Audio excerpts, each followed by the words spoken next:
the team was working in a very different BBC.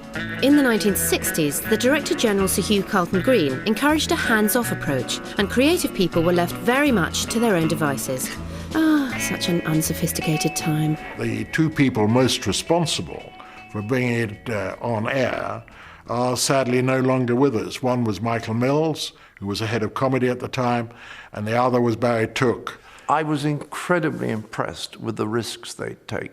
They just, we went in to see Michael Mills, and we explained extremely inadequately what we had in mind. There were huge gaps absolutely everywhere, and at the end of a thoroughly unsatisfactory meeting, from Michael's point of view, he said it would just go away and make 13. Well, the BBC was a much more laid-back place. It was a bit more like a retirement home from the RAF, filled with people who were sort of having offices and going off smoking their pipes and having beer, you know. It was like, so they were very laid back about it. They said, well, look, here we are, we've got 13 of them, you're on the air in September, and see you then. And they sort of left. They didn't really care. It was fabulous. I mean, it was the golden age of the executives. There weren't any. So the creative climate was just right for the seed of a great comedy to take root and flourish. All it needed was some glamour. Coming from series like The Saint and The Avengers, Carol Cleveland provided the extra ingredient of the four factor. A real woman, not just another Oxbridge chap in drag. Look, you crumb bum! I'm a star! Star! They were looking for someone who was feminine, glamorous, sexy, but who could also act, be funny, take direction, and who wasn't afraid to send herself up. And they found me. Oh, I've forgotten my line. Oh, what's her line? What's her line? They were all schoolboys, really. And they behaved like schoolboys a lot of time. And it was all these grown men behaving like schoolboys, laughing at schoolboy jokes. What's your name? Michael. Do you think you know what a larch tree looks like? Want to go home? Got him. They may have seemed like a schoolboy gang, sharing the same sense of humour, but when it came to putting it down on paper, Monty Python split up into several sections. Terry Jones and myself had written together for 4 or 5 years, so we wrote together. John and Graham had a working relationship, stretched right back to university. Eric wrote on his own, and Terry Gilliam on his own, and those little groups didn't really change. Eric's written it. I've written a sketch. And so we'd go away for 2 or 3 weeks, then we'd get together and we'd read all the material out. My stuff wasn't so much read out as grunted out. I'd make some noise and wave my hands and try to explain how this would go on and all this would go on. They all look at me. Of course, you were better off if you had a partner, because he could laugh all the way during the time you were reading. If you're on your own, you're fucked. But it was very great fun, because for the first time, you heard some classic sketches just read over the kitchen table. I want to apologise humbly, deeply and sincerely about the fork. Oh, no, please, I was only a tiny bit dirty. I just couldn't see it. Oh, the meetings were great because, they sometimes got a bit lively when, and often it was between John and Terry Jones. You bastards! You vicious, heartless bastards! Because they were almost antithetical, the two of them. John was at one side of the thing, Terry's at the other, and the rest of us would kind of watch the battle ensue. Terry and I would very frequently lock horns, and then the others could jump on one side or the other, and a good decision would be made. Lucky we didn't say anything about the dirty knife. Oh, no! But how about that punchline, eh? Oh, well, you know what I mean? Oh, really?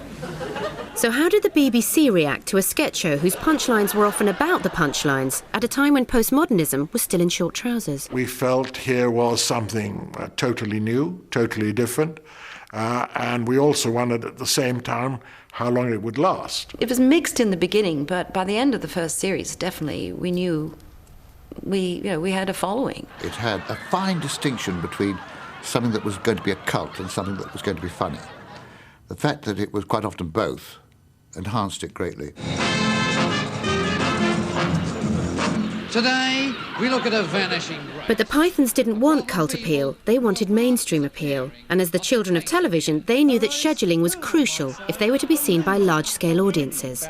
I live in a sunshine paradise, a Caribbean dream, where only reality is missing. I mean, the Pythons were difficult because they were unhappy about the way they were scheduled at 10:15 on a Tuesday evening, and they made their displeasure known. If things that were of great national importance, such as the Horse of the Year show, were on, Python would somehow be kicked off that week. And now it's Mrs. David Barker riding Atalanta, number 3.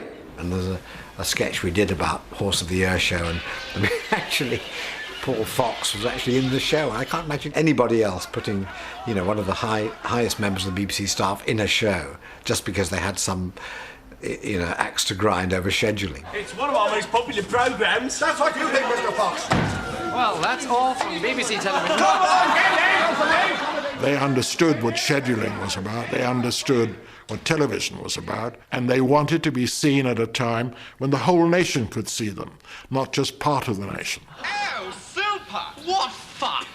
The Pythons were passionate about breaking new ground and pushing the comedic envelope, violently if necessary. Of course, it led to trouble. Censors don't bother if they think nobody's really watching.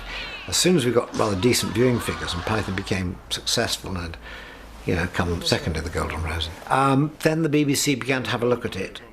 What did cause the occasional moment of to pause about the effect they were having were Terry Gilliam's cartoons. All right, Terry Gilliam's animations were violent, but I personally like violence in comedy. I think there should be much more violence in comedy. I think it ought to be much more dangerous, and more people should be killed. I think in the last series, when people were getting a bit desperate, there was an attempt to write more shocking material. And I think probably the most shocking material is the Undertaker sketch. But they didn't stop that. Morning. Ah, good morning. What will I do for you, Squire? Well, I wonder if you can help me. You see, my mother's just died. Oh, yeah, we can help you. We deal with stiffs. What? The Undertaker sketch was a very naughty one. I mean, Graham and I were coming to the end of the series, and we basically said, let's write a naughty sketch. And we thought, well, what would be the naughtiest sketch you could do? And something about eating your mother seemed to be getting fairly near the edge. Are you suggesting eating my mother? Yeah, not raw, cooked. What? You could hear all these different reactions, but a lot of was going on. Well, I do feel a bit peckish. Great!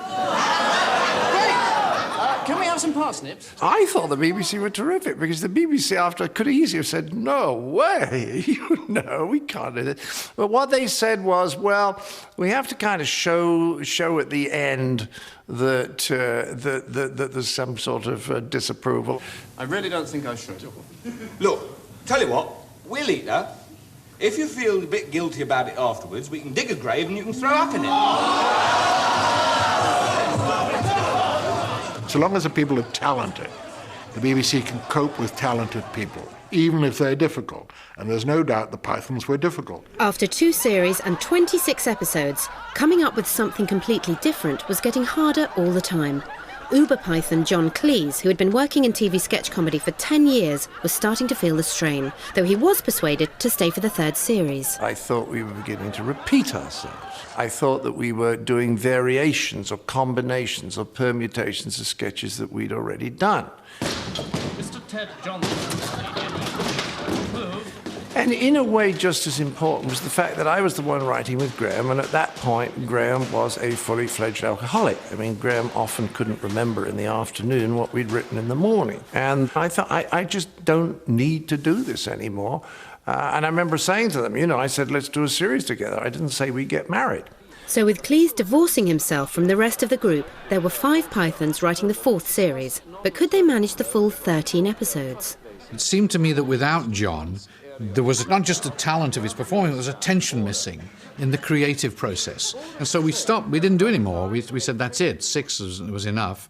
And that was good because then we sort of slipped into the movies. Though the Flying Circus was now defunct, an ex-TV programme, the Python brand continued to plant a big foot in other media, like books and records. But its greatest impact, apart from nerds doing Python at work, was in movies. In Monty Python and the Holy Grail, Jones and Gilliam made their directing debut.